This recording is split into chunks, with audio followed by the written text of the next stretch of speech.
I needed an answer to, I needed a concrete, tangible answer to the difference between the aliens and the quote-unquote gods, because I remember being a part of that whole journey. The question was for me, though, is what is the difference between those two? But what happened in the ceremony is that it converged the two into one. So I said I need to know where Lucifer is, and I need to know where Satan is, unequivocally. I don't want maybes, and I don't want half-ass answers. I need to know exactly. When the war happened, we cast him out of heaven, and he went from living where we were in the other realm, which was heaven. He went down to the earth, and then he eventually went in the earth and started building his own place. So he is the quote-unquote ruler of this world, but that's why I have to step in, because he's just getting completely out of hand.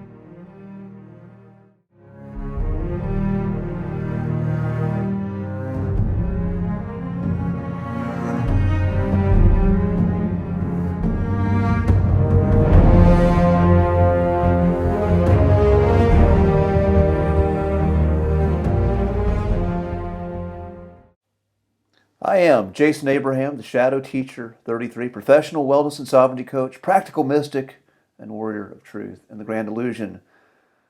I'm joined yet again for another revelation conversation with writer, philosopher, researcher, master of the ancient sciences and lost wisdom, keeper of the great arcanum, Arc Source One himself, Jonathan Johnson.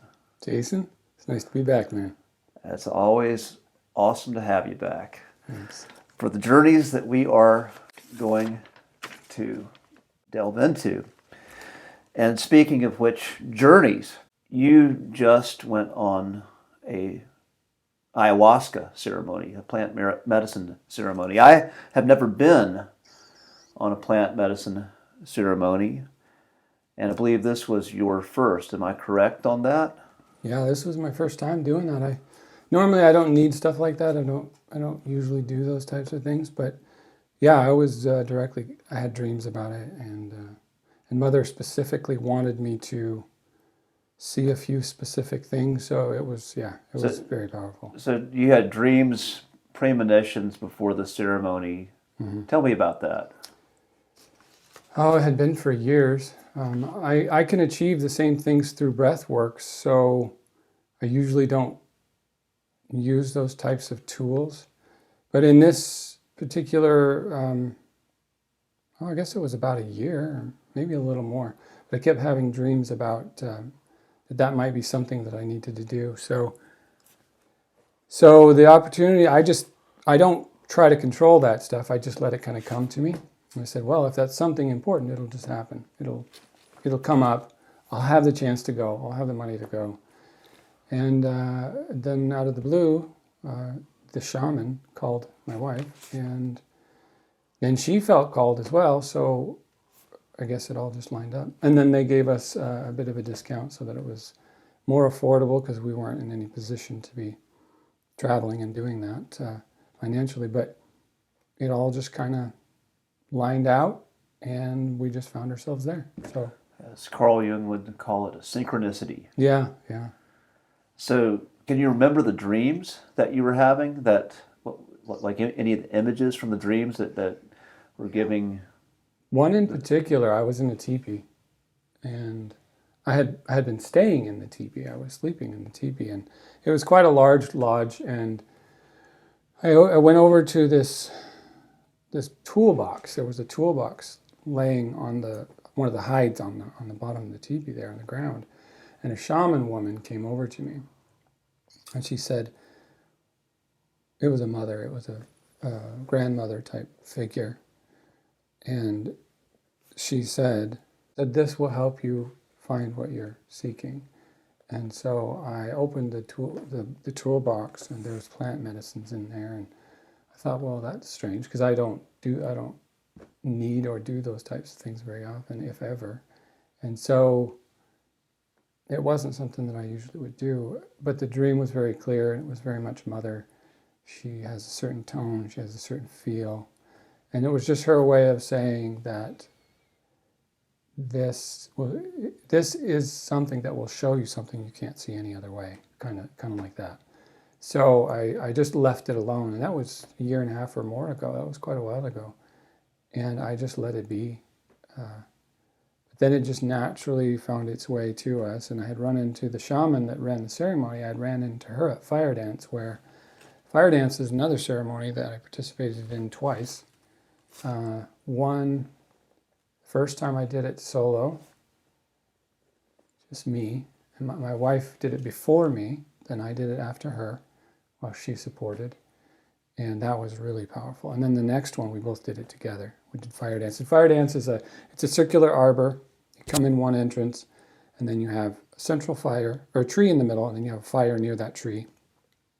Then you have 4 directional fires, and then 1 spirit fire. So there's 5 fires, and they're all going continually for 2 days. And you fast, you don't eat any food or water. You go into the arbor. Once you're in the arbor, that's where you stay. And then they play the drums every hour or so. And then you go out and you dance around the circle of the arbor.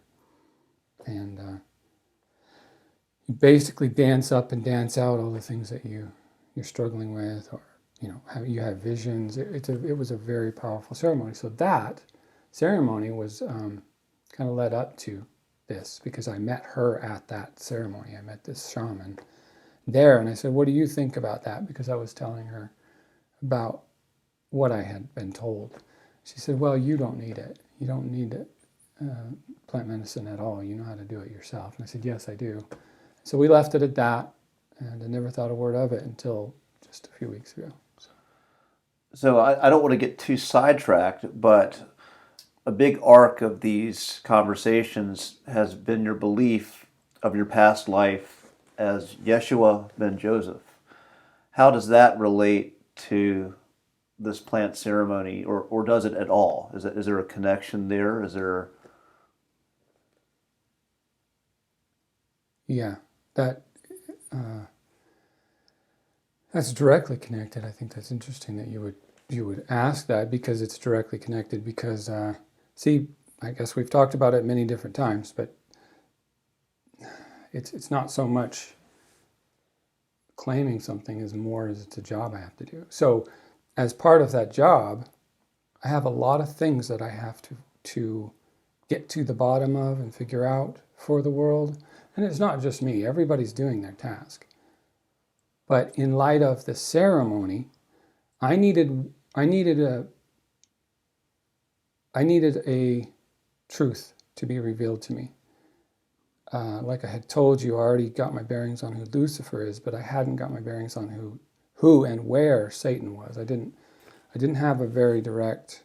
I can feel him and I can see him, but I couldn't get my bearings on exactly where he's working from and if he's incarnated or not incarnated. So that was context for the ceremony, as a matter of fact. I didn't know it going into it, and I never go into anything knowing anything. Like just with our interviews, I do not do anything beforehand. I don't try to guess at what you're going to ask. I don't try to study up on what you're going to ask. I just simply show up, and whatever authentic response or conversation comes out of that's what I get. And it was the same for the ceremony. But that is connected, because everything is a tool to help me solve the problem. Like we discussed that as well. It's about solving the situation the world finds itself in right now. And see, the world doesn't even know the extent of the situation they're in. They're still thinking there's a way out. But he's going to continue, and he's going to eventually rip the place apart. So it's a cataclysm that's coming. It's not just population suppression or depopulation. That's just a very small portion. He's actually got a lot grander plan in mind. And so, and all I'm to do in respect to that is just spearhead to try to stand it. He has to do it for a time. He'll be allowed a time to do it. But at some point, I have to intervene. We all have to intervene and say, okay, that's where we stop. Because otherwise, he'll destroy the whole thing. And so that's where the ceremony comes in. Is I needed a window on exactly what I'm dealing with. And that's very much what I got. So you have general themes and inclinations with this mission, but you need ceremony, for instance, like this particular ceremony we're going to talk about, to give you more specifics. Is that correct? Am I getting that right? That it's like you have a memory of something and you have an idea of it, but there's some pieces, kind of like putting together some missing pieces, like missing time. Is that Yeah. an accurate way of describing this? Yeah, that's a very good way of And putting then it, like yeah. something like the ceremony is a tool to help you uncover missing pieces to this overarching theme that you're already aware of, that you've already become aware of. Yeah, there was actually 2 reasons I went to ceremony. Normally, I do not do that stuff at all. I have no use for it, never have. I do not like, I don't like stimulants or substances of any sort, per se. It's not my thing. I can do it all just in my own skin. I've mastered that. But there are 2 reasons why I did that ceremony. One, so that I could understand where people who have done it and have experiences are coming from, and also so that I could find the missing piece that I needed. Because all it really does is it just opens up your awareness. That's all it does. It's nothing that you already aren't a part of. It's just that it gives you glimpses into dimensions that you normally can't see. So how can one, so this is going back to the larger calling, how can one discern between a true calling of spirit and an ego's desire to feel important? How can one discern between the two when you're having these big epic hero's journey type themes? So the difference between ego and spirit. How do you know the difference? This is kind of like a Star Wars theme. Like when Luke is asking Yoda, how do you know the difference between the light and the dark? Or in this, a bigger, more expansive truth you're called to versus our ego, our limited perception that wants to feel important, that wants to feel in control. What I've noticed is, and my wife and I were just talking about that last night, so I think that's kind of apropos that you bring it up.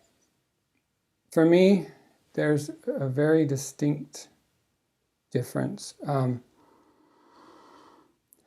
When the ego thinks it has to do something, it usually will reinforce that idea with anything it needs to do so. It will try to conjure up it will create a belief system around that in order to reinforce it. But if it's naturally yours to do, it will just unfold. It's not something that you conjure or try to attach to. I notice a lot of people think they were certain people in past lives. But the way you can tell is if it's written on your heart. In other words, if you have your soul and it has all these scars and wounds and traumas and things on it that match up with the life, then you know it's a match. But that's not a thoughtful thing. That's very much about your heart. It's like it's a way of, you just feel it. It's not an ego attachment. It's not of your mind trying to figure out how you were this person or that person. I have myself, you can even ask my wife, I have tried to reject the Yeshua life for at least 7 years, maybe 10 years. Because when I found out, I was like, I don't have any use for that. Everyone will think I'm crazy. And so I pushed it away. I rejected it. Came back again. I had another past life flashback trauma. Pushed it away again. I tried to give it to a few people, individuals. I tried to just say, no, that's him, or that's that person. I tried to push it away to these different individuals. The way you know is if you can't escape it, even if you try, for one, and also it's written on your heart. But more importantly, like I said before, it's a job. It's not, I don't care. It's just like right now, if let's say I move forward in this life and I do something that really changes the world. Afterward, later down the road, say 1,000 years from now, everyone will remember that thing that I just did, as Jonathan. Then if someone steps up and tries to claim that they had that past life, it'll be questioned, because how could you do what that person did back then? For me, my memories of it are as real as yesterday, or when I was 6, when I was 18, when my brother committed suicide. It's the same feeling. It's like, it's a sensation that you can't really deny. It doesn't allow you to. Kind of Is it haunts you. possible, for instance, you in the breath work, you'd be able to see some of my past lives, Yes. and much of them were themes. I would say they were because you couldn't pin them down. You saw visions and you saw themes with these visions from different characters from different times, but you couldn't exactly pin down who the people were. Yeah. Is it possible? I mean, this is a similar thing with you, like a very strong theme that just happens to match someone who is someone who's well known. Yeah, actually, that's exactly how it started to happen to me. I didn't care about that kind of stuff. I didn't have any interest in past life stuff. I didn't care to be, and that's the other thing, is most people care to be famous. They want to be, you'll notice when people claim it and it's not really theirs, they walk around all saintly and like this, and they have the white robe bullshit or the white shirt, and they're always doing the prayers and blessing everyone. It's total crap. That is not at all how I was. And that's not at all how anyone is. People don't walk around like that. People just have taken the myth that the church has conjured through a lot of years of embellishment and made it into something it was not in the original. So when you have all these people claiming it, you could say I'm claiming it too. That's fine. It doesn't matter to me. But the truth lies in, so when I would do breath work, the first time I did breath work, it was not fun. I did not enjoy it. It rocked my world, because all of that came flooding back. And as a matter of fact, I did 2 regressions. And if anyone is familiar with hypnosis, you'll find out that you can recall anything that's happened to you in your past. It doesn't matter if it's this life or another life. The soul remembers everything. It's like a record that's recorded everything as it went around. So I did 2 regressions, and on 2 occasions, I started to have heart attacks in each one, and it was because of that past life. I nearly had a full-on heart attack, but I knew hypnosis enough and myself enough to extract myself from the depths of my subconscious to get myself back out. I did have help. I was being guided through it, but they didn't know what to do, so I took care of it myself. I know how to bring myself back out of the subconscious mind. But it's no different than people that get abducted by aliens. You can call them liars all you want, but they are really and genuinely reacting to something that somehow has occurred to them. We don't know how. Only they would know, and only the hypnosis will bring it out. As a matter of fact, when I went to the ceremony, I did another regression that brought me back to the Garden of Eden. And so I re-experienced all that, and it was very traumatizing and I didn't go there. I don't go into my daily life with expectations. That's what you'll find different about me and other people. I have no preconceived notions. I don't care. I have tried to not be Yeshua more times than I was willing to embrace it, because it cost me so much. My pain is so severe. Like just the look on my mother's face when she saw what they were doing to me, when she came around the wall, east wall I think it was, and I was coming out with the timber, the top timber for the cross, and she came around the wall, and it just shattered me to see the look on her face. She was just devastated. And it would be fine if I had that past life regression, saw that, because we can all see each other's lives. But it's the wounds, the sorrow, the crushing nature of how my heart felt about it that tells you whether it's yours or not. Most people claim it and they have the experiences. And I will say too that people who have had past life experiences of that, we all owe much gratitude to, because everyone that goes into a traumatic situation and deals with it, as if it's their own or otherwise, is helping to alleviate the wounds brought on by that trauma. So everyone is helping extract us all out of our collective conscious trauma. Yes, and let me repeat that. This is big theme that's also resonating in my life, which is when you do your work to heal your own traumas, you're healing the collective Yeah. in the process. That's you're actually the cliche, heal yourself, heal the world. That's the truth behind that. Now, I've successfully derailed us off of the That's okay. Yeah. and this hopefully all this makes the final edit, because I think this is awesome, Yeah. and worth keeping in. But let's go back to your plant medicine ceremony. Tell me about that experience now, what actually happened. I know that you got some notes. If you need to pull those out, Okay. you can go there. And in respects to what we just covered, ceremony, anything I do is directly a part of that process. I'm not here to be Yeshua. I'm here to actually do a job. It's a task. I've been given a mission, just like you have. You have a mission too. We're doing it right now.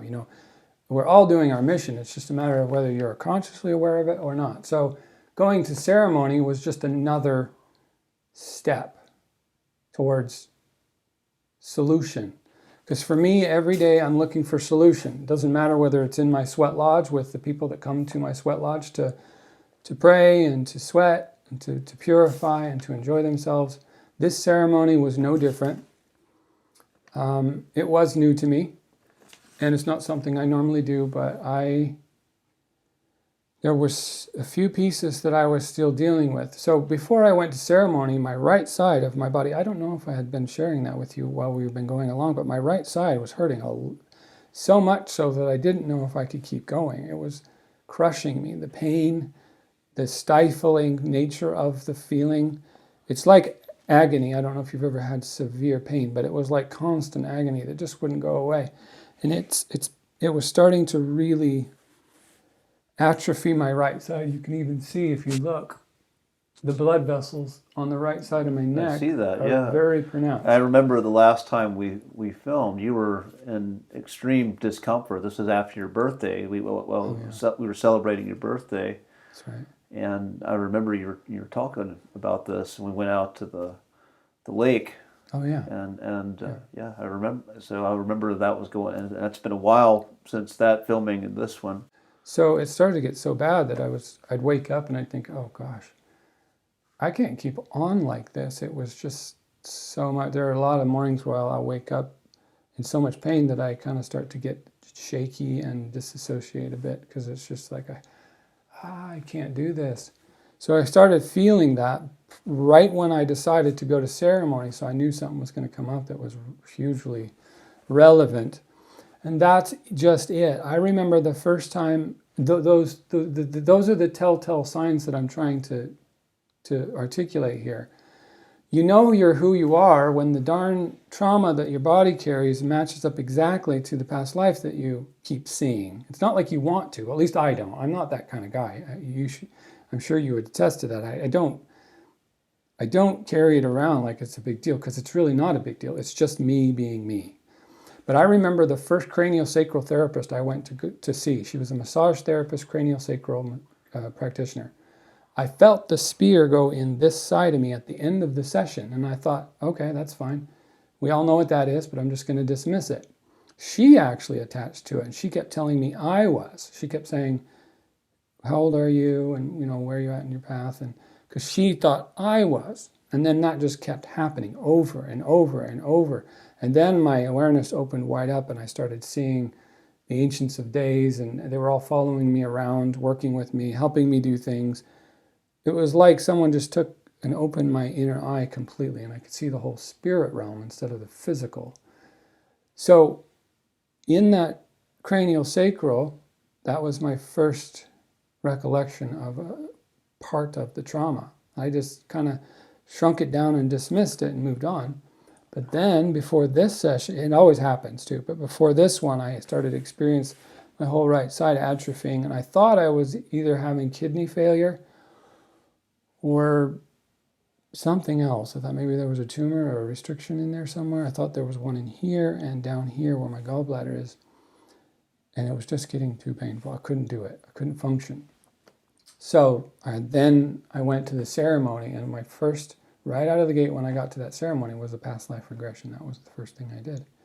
And all of it came flooding back. I And I have the audio recording of it. We could actually put it on one of these. I think that would be, for the future, that would be very interesting to do that. But let's go back to this plant medicine ceremony. Tell me again more about, so you had this pain show up a couple weeks before, 2 or 3 weeks before, I guess. And It had been writing for years. But it was really spiking recently. It was getting so bad that I couldn't take it anymore. And what did you find in the ceremony? Were you able to get some clarity that your dreams? You talked about the dreams of Mother or the shaman calling you to the ceremony. Did you get what you were seeking in the ceremony? Did you get that clarity? I did. Yeah, Mother had told me something a long time ago. She said that you'll be a drop of oneness re-immersed into the ocean of the infinite. And what transpires after that is between the being and its creator. And so that was actually my premise for going, because I knew that the plant medicine had the ability to re-immerse me in the infinite more easily than all the extra effort you have to do sometimes. So I did the regression first. I recalled the past life that I recalled, and then instantly the pain on my right side just started to leave me like a phantom. Just literally started to go away. Because in the past life I had experienced, I had fallen or jumped off a cliff, and I had landed on this side of my body and had broken all of the major bones and stuff in this side of the body. So you know it's your past life when the trauma that you're suffering from is healed by recalling it, crying, breaking through it, and healing. It's a cathartic healing experience because it's something that you went through and you have to go back through it to heal it. And so that was the first thing. We did the regression, which was about 3.5 hours long, quite in depth. There was a lot more to it than just that life. And then the next day we did the ceremony. First I did combo. I don't know if you know frog medicine. And my Is that 5-MeO DMT? That one I don't know. That one's more of like what it does is it draws out your lymphatic system. It makes you purge out stuff that's stuck in your lymph. So you're purging toxins here in your physical. And that changed everything too. My hand's not swollen anymore. My body's not in the same pain. My face isn't breaking out as much. A lot of things have changed. Were there some visions when you were purging, like with the physical purging? Were there some energetic or emotional? That one was simply just a lymphatic drainage type of medicine. It wasn't. It didn't give any support as far as seeing. So this week it starts with a past life regression, and then you have a purging to cleanse your lymphatic system to get toxicity out of the body. Okay, and that was very. It was quick and fast. Made me vomit, but it was very good. I actually feel immensely better. Then that following evening is when the first plant medicine ceremony began. And I was just completely relaxed, open, wasn't thinking too much of it. Just thought it would be nice and smooth. So I drank the medicine. It didn't kick in for, I'd say about 20 minutes or so. So I wasn't suspecting, and then it came on, and it came on hard and brutal. And so first you see the fractals. Then after the fractals, it starts to transition, and then the shaman started to sing certain songs. And then it was just, it just was absolute terror, absolute. I didn't want to be in it anymore. I already wanted out because it was that bad. But then I managed, so I just stayed poised the entire time, just stayed with the breath, stayed collected. But then when the ceremony began and she started singing, playing the rattles and stuff, then I was back in a past life where I had experienced this before, but I didn't know the extent of what I was experiencing. So what I felt was I was laying on the floor, trying to just stay focused and poised. But all around me, the room went from the room that we were in physical. I saw the inversion of it, which is the spirit form. And the room then became filled with, well, at least two that I'm aware of, but it seems like there was more, but I know there were at least two Nagas in the room. So tell the viewers what Nagas are. Nagas are the ancient serpent race, the Nahash, or the Naginis, or, there's a lot of Anunnaki. Naki is... Reptilian. So yes. when people talk about reptilians, this is one of the beings that's associated. Yeah, and this was... So I was down in the underworld, more or less, if that's what you want to call it, but that's where the Nagas actually dwell. And so I was down there, and so I realized what was happening in real time. And the shaman was speaking in a different tongue, which was the Naga tongue. And so I was hearing them talking, these two entities. And I kept hearing key words, like I heard Elohim said out, directly out. I heard Nagi said out, and I heard Agigi said out loud. And I knew what those words meant because I'm very... Okay, so anyone who does not know what those words mean. So we talked about the Nagas. What are the Elohim, and what was the other word you said? Agigi. Agigi. Okay, so and Nagi. Yeah. And Nagi. So go on and explain that. So I heard them talking and making all kinds of weird sounds and hissing, and I could feel their bodies on the floor even. So explain what is Elohim. That's the term used in the Bible for the gods. The Elohim created the heavens and the earth. And the earth was void and formless. It means the plural form of gods. Agigi? Agigi is a slave race. And they kept saying Igigi. I didn't get it right off. I knew they were saying slave, but I couldn't get. It's like, wait. And then I realized it was Igigi, or Grigori. That's where all those words come from, is the Igigi were the slave race that the Elohim used to mine the gold and do their labor and do things for them. Okay. And then the Nagi, is that the same as the Nagas? Yeah, Naga is a male form, Nagi or Nagini is a female. Okay. So he was saying Nagi. And he was speaking to someone. So a male serpent being, essentially. So he was speaking in his tongue. I just was able to make out certain parts. But the general gist of it was definitely unpleasant and malevolent. It was even worse though, because it was malevolent and pretending to be benevolent. So that made it even more. It was, for me to go from where I was prior to and fall and go right into that was very abrupt, and it really rocked my boat because I wasn't expecting it. Also, though, I was lying on the floor way over against the wall, and I was in this room, and I could sense that there were those two in the room, and they were talking so loudly.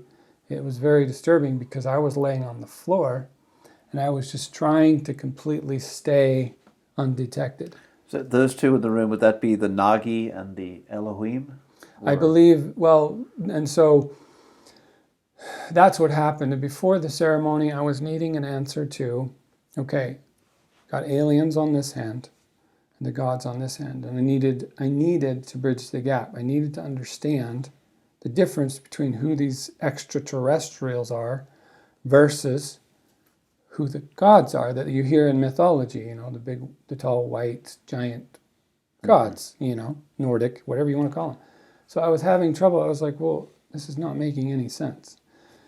So then it all came crashing to a very sharp focus, which was he was talking about Elohim. He was talking about themselves, all of them. And so it very quickly and very rapidly funneled it into the extraterrestrials are the gods. So There's the reptilians, the Nagas, and I don't like to use reptilians because it throws people off. Though they are reptile beings, they're actually called the Nagas. The Asian countries like Burma is where they first started to appear. And I believe they're Denisovans, but I haven't gathered enough intel on that to say that with any absolute certainty. But the Nagas are the reptilian type. So there's the type that have half human, half snake bodies, like Medusa, Gorgons. They have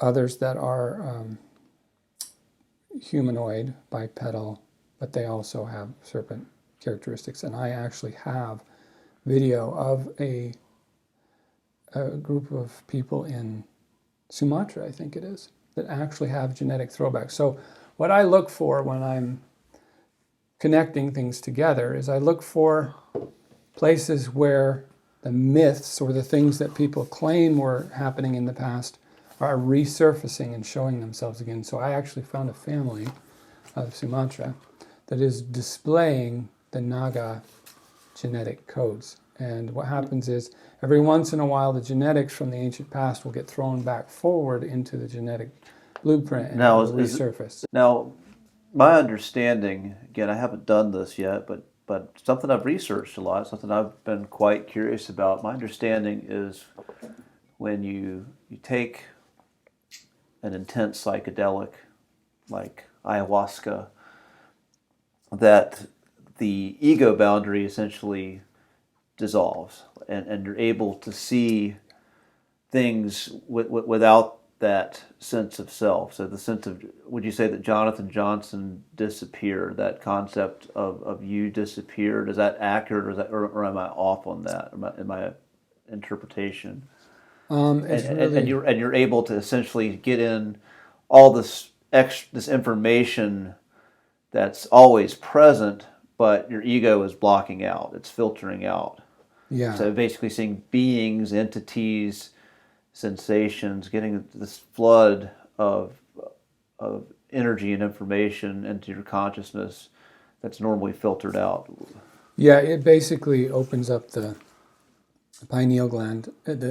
What it does is it causes the pineal gland to secrete massive amounts of DMT. Mm-hmm. DMT is already in the body, and the pineal gland actually creates DMT. So all it does is turn the dial up to 10 so that you can see interdimensionally. So not only do you see interdimensionally, but you experience interdimensionally as if you're really there, because you are. This realm, this construct here is just a veiled, very minuscule version of what really is going on. There's infinite dimensions. So when you do that, when you have those experiences, you're just slipping into another dimension. That one, though, I will say that that those types of beings can leverage that stuff, because I could clearly sense and tell that it was kind of one of their tools. And so you're using the word I, so... Yeah, I was there. I was 100% present. So your ego was not completely dissolved. You were there. I was 100%. You were able to be there. Conscious, cognizant of everything that was going on. That's where people get traumatized, because other people are, not everyone's able to do that then. When people can. It's just it can be a lot. Now, isn't that the shaman? Is it that they're holding the space, and if someone gets lost, and essentially the shaman is there to help guide them back to their boundary of self. They're there to bridge the worlds, make it safe, protect, keep everything in line, and direct the energy where it needs to go. Yes, and your wife had a very different experience, yes. and again, which that is hers, but all these different possibilities for all the individuals in the ceremony, you can have, again, this I would say goes what you're just saying about multiple dimensions, depending on what's called of that person's soul, like what experience they're going to have, what dimension they're going to go into, or open up. It definitely has to do with where your soul is at with its own journeys. It's really down to the individual. So some of these pieces we're talking about, was the big one this bridge between extraterrestrials and gods? Is that the big piece, or is there more? I needed an answer to.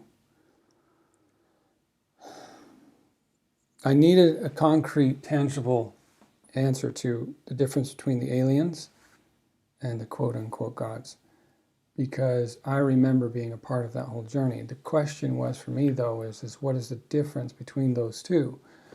But what happened in the ceremony is that it converged the two into one. So the gods, the one that was in the room, the main person speaking in that room was the king of the Nagas.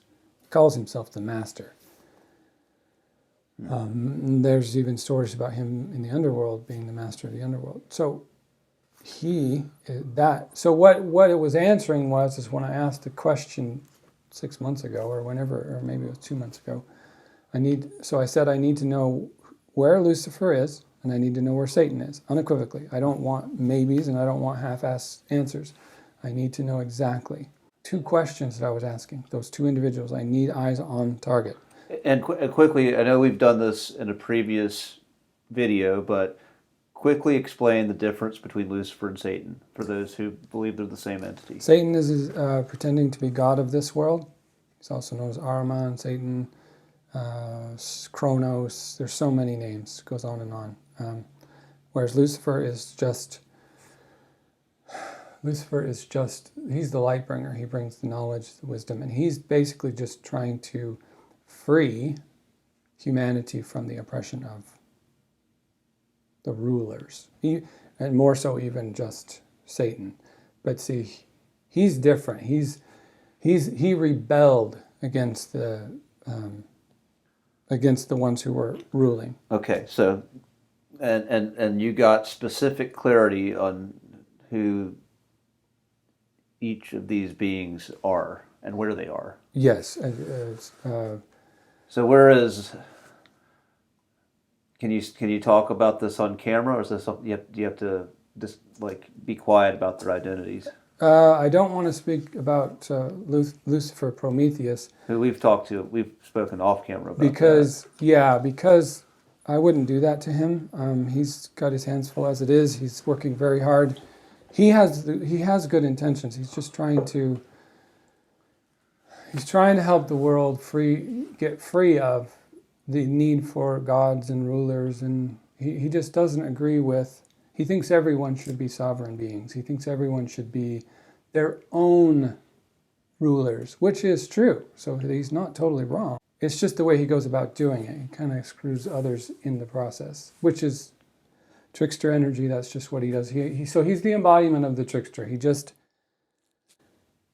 does stuff because I've come to realize that he does it because he secretly probably wants to be the one to be in the position of power, because he thinks he can do it better, and he's jealous. Okay, now what about Satan? That's a whole nother thing. I can talk all about him I want. So who is he and where is he? He's a Naga. His original... He's the master. He's the master. He's the Lord... No, he's the Lord of Darkness. He's the Prince of Darkness, actually. He's a prince, because he's not actually the...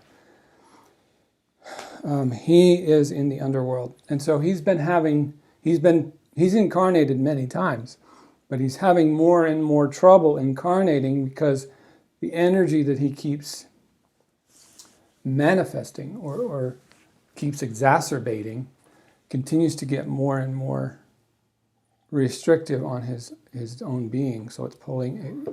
I heard, it was about 6 months ago, I heard he can't leave the Underworld anymore because it keeps pulling him back down every time he tries to.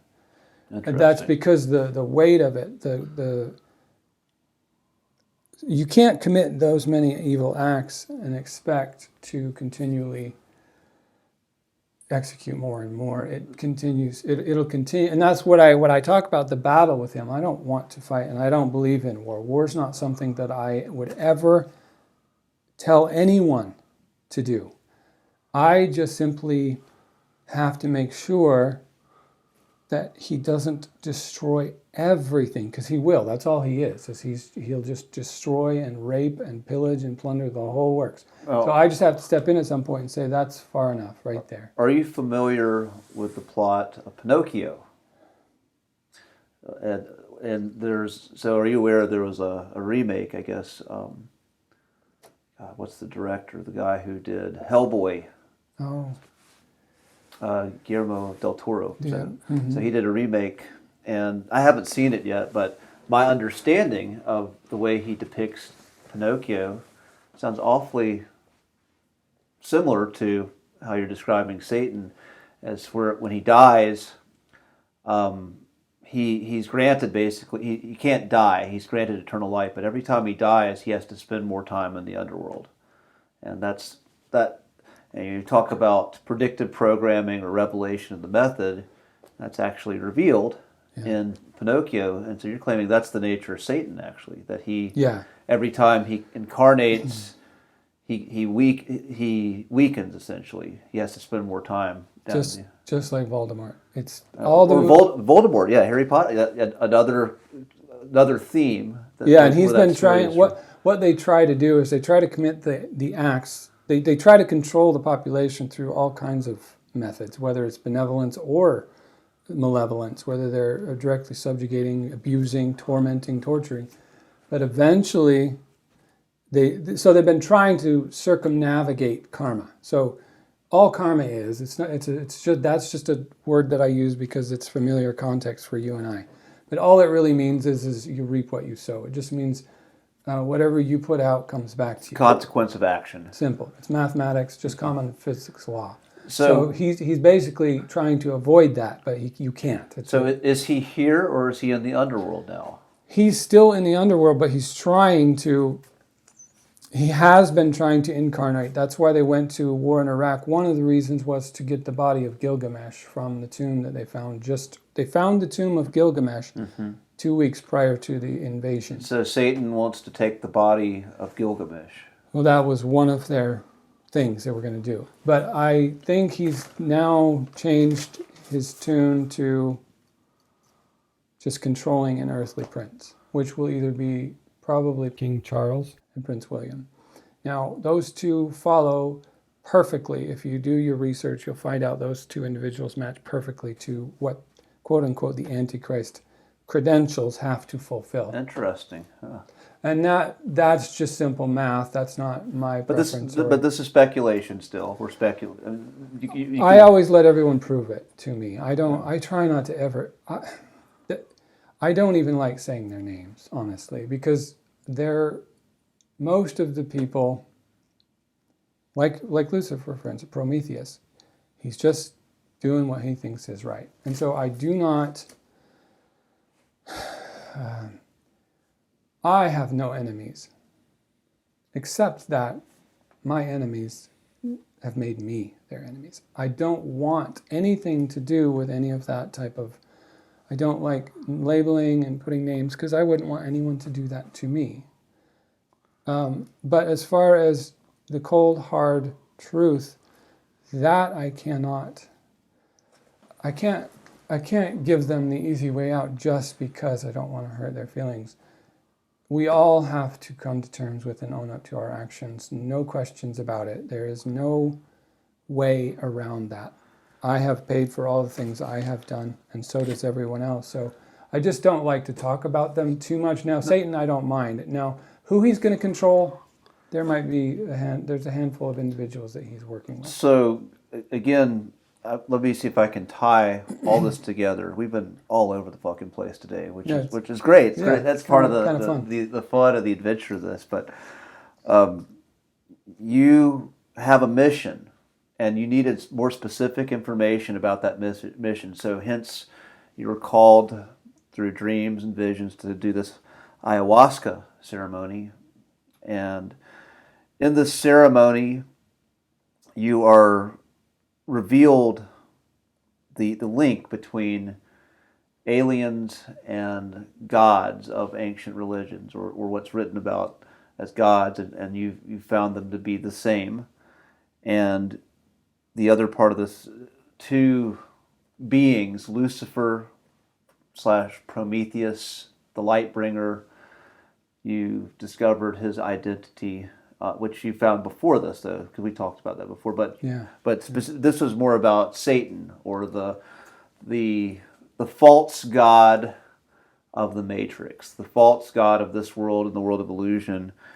You were given more information about the nature of Satan, how he incarnates, and who he could possibly incarnate as next. Was that a good summary of everything we've had so far? Yeah, pretty much. So what else is left? Is there anything left from this ceremony in relation to your mission?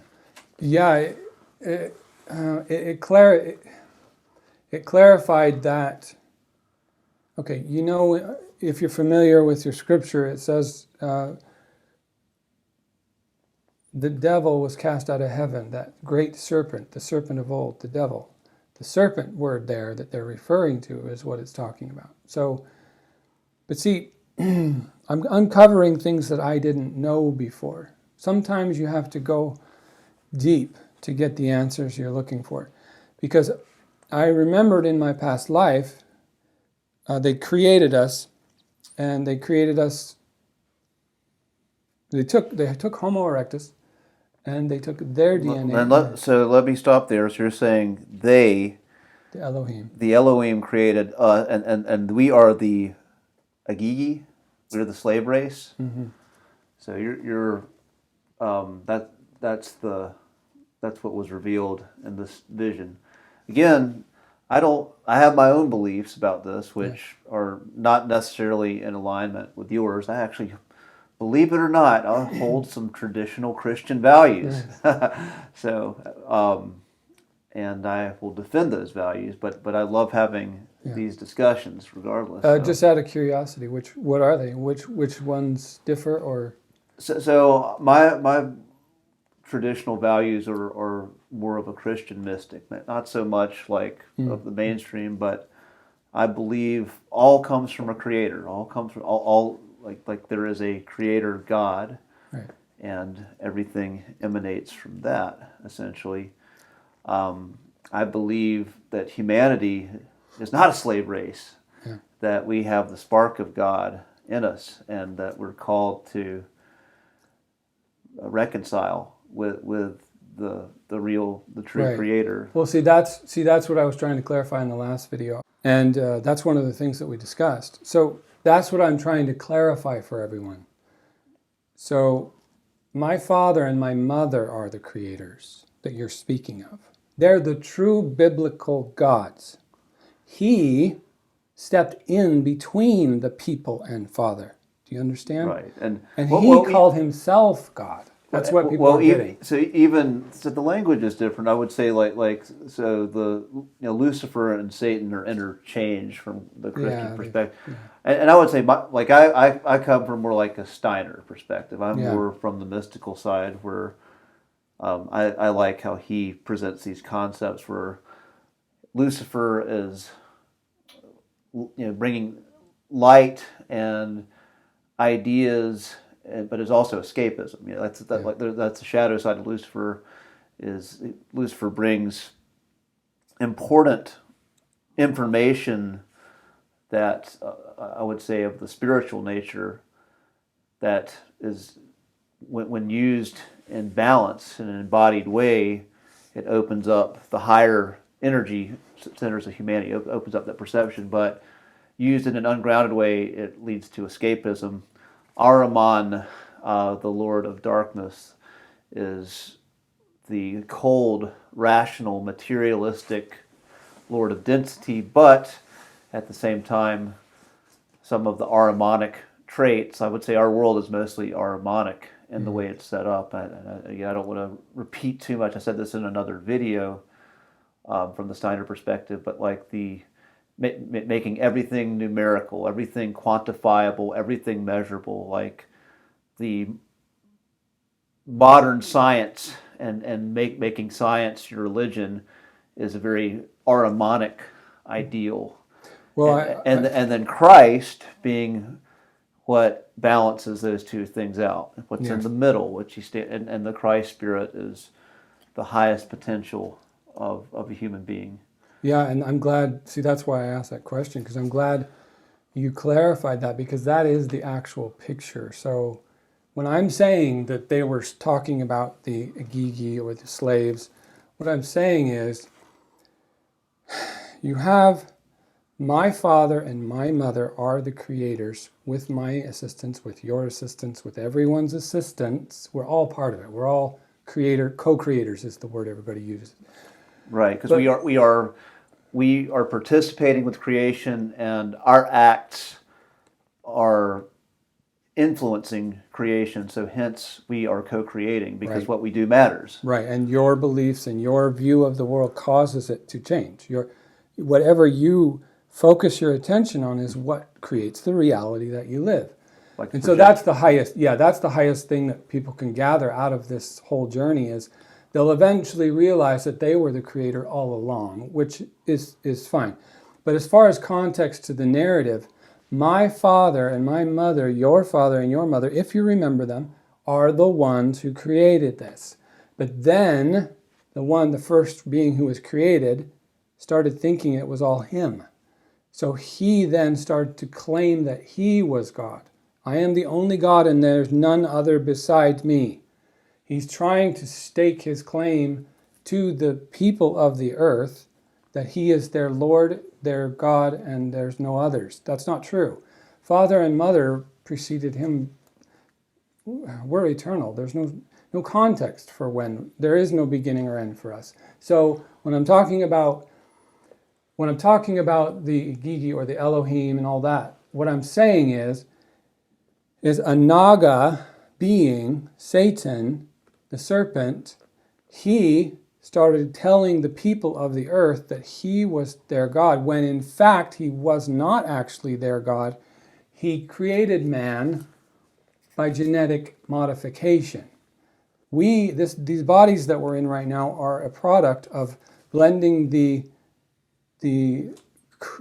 serpent people, which is Naki or Naga, Nagi, Anunnaki. That line of people are what people are knowing as the aliens. Anu was a reptoid or an amphibian type being. Everybody knows about Awanas. He came from the sea. So Anu, that's why it says Anunnaki, the sons of Anu. So it's not the same context. We're talking about one line, the serpent line, who defected from God's original plan, God's original design. That's why there's two accounts of Genesis. The first account is the correct one. Father created the earth, the heavens and the earth, and then he created man and woman. He created them equal. And he told them to go forth and be fruitful and multiply. Never once did he say, don't eat that and don't do that and don't do this. That's the liar stepping in. You can tell if you read it carefully, you'll notice there's a very distinct difference in vibration from the first account of Genesis and the second account, when the other is stepping in and saying he told Adam and Eve. And not to mention, you have to realize that he created Adam first. He took a Homo erectus and he took an Anunnaki and he crossbred with genetics. The word they're using for created man from clay, if you do your research in the Sumerian language, clay isn't what it translates as. It actually means ovum or egg. He took egg and he cross-pollinated with the Anunnaki. So he took the Homo erectus ovum and then he pollinated it with the Anunnaki seed, sperm. And that created a hybrid race, which is what we are. We're hybrids of Homo erectus and Anunnaki. So that line descended down through the ages. So when I'm talking in context of those things, I'm talking about two different factions. I'm talking about father and mother who are God, unequivocally. When I speak in the Bible and in the scriptures about my Father who art in heaven, that's who I'm talking about. I'm talking about my dad. He's my father. We look very similar. We are very similar. That's why one of my titles is He Who Is Like God, because technically him and I are exactly the same being. He spoke his name and I came into being. I'm the same name. I carry the same name as the Father. It's just mine's hidden, and I'm not going to reveal that to anybody. But the frequency of the word that Father spoke, he spoke it, and then I came into form. But all I am is a fractal of him. And then he's a fractal of his Father. And it just goes on into eternities, forever. There's no end or beginning. But when I'm talking about the Anunnaki or the Nagas, talking about the serpent of old that started telling the human population that he was God. And he stepped in place of God the Father. And nobody even knows about Mother. Mother is actually the Holy Spirit. She's the infinite spirit. That's why in my promo video I say my infinite mother and my eternal father, because they reference what they embody. This is very interesting. Are you familiar with Chris Bledsoe, his story? I haven't had a chance yet. So you should learn it. North Carolina. I need to get, North Carolina legend. I'm reading his book right now, but one of the revelations, I'm sure you've heard of people seeing like the images of the Virgin Mary or Fatima or a lady in light. Yeah. So he's someone who had UFO contact, and he had contact with the Lady of Light, and he has regular contact. And one of the revelations was that the real Trinity is Father, Mother, Son. Yes. And that's why. And so that was something that was revealed by light beings. Yeah, and that's the truth. That's just my father, my mother, and me. And I'm not exclusive. It's just where I come from. So I'm just trying to be clear. So the rest of them came from, when the war happened, we cast him out of heaven, and he went from living where we were in the other realm, which was heaven, and he went down to the earth, and then he eventually went in the earth and started building his own place. So he is the quote-unquote ruler of this world, but that's why I have to step in, because he's just getting completely out of hand. So Satan in the earth, is he literally? Yes, that's what the plant medicine was showing. He's I said, where is he? Whoa. So I said, where is he? To my mother. I said, Mother, where is he? And she said, and before the ceremony, here's the only words my mother had for me. She said, brace yourself. That's all she said was, brace yourself, son. And I said, okay, I usually hate hearing that because I know what's coming. But I had no idea. So then when I went in ayahuasca in the ceremony, it was all up in my face. And so I went down there to where he is, and he was sitting on his chair. He was in a vast citadel, but I was only in one small room. And he was talking to his lead, I want to say his lead commander of some sort. He was telling him things, and they were laughing. It was very, very, very unsettling. I didn't enjoy any of it. It was terrifying. It was overwhelming, even for me. That's because if I had known ahead of time what I was headed for, it wouldn't have been so bad, but I had no preparation. So there are reptilians in the hollow earth. Yes. When it comes down to it. Nagas, yep. And that's where, in the Hindu texts, all of them talk about the Nagas. The king of the Nagas protected the Buddha. He came out from under the ground, and he came up over Buddha and protected him from the rainstorm. Now, I want to make something very clear, though, regarding the Nagas. They're not all bad. Just like people, we're all a mix. So there are amazing, spiritually enlightened Nagas. There are also malevolent Nagas. They're just like any other race of any other being. So I don't want everyone to go away from this message thinking that all reptilians are evil. Right. They are absolutely not. And neither are all aliens. Most of the aliens that are bopping around here, besides the false flag bullshit that they're doing right now, there are a lot of ETs.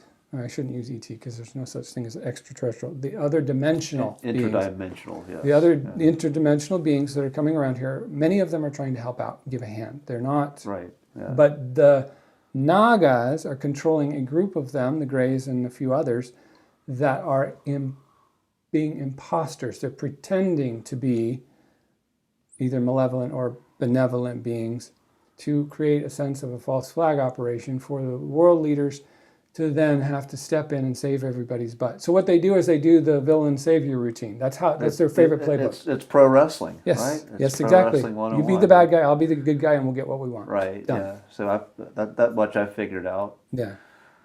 Well, this has been an epic journey today, And we've kind of touched on some things we're going to go into the future. I want to get into your mission. I want to get into, there was a great conversation we had in the car that I wished we'd filmed, that we were driving to the sweat lodge.